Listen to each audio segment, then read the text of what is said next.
A major incentive for adopting cloud solutions such as Azure is to enable IT departments to move server resources to the cloud.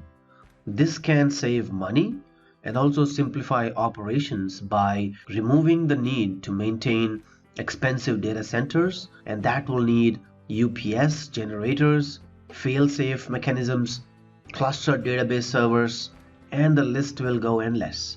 For small and medium-sized companies which might not have the expertise to maintain their own robust infrastructure, moving to the cloud is particularly appealing.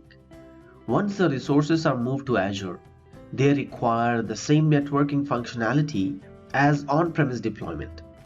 And in specific scenarios, they require some level of network isolation, for example, creating DMZs. Azure networking components offer a range of functionalities and services that help organizations design and build cloud infrastructure services that meet their requirements.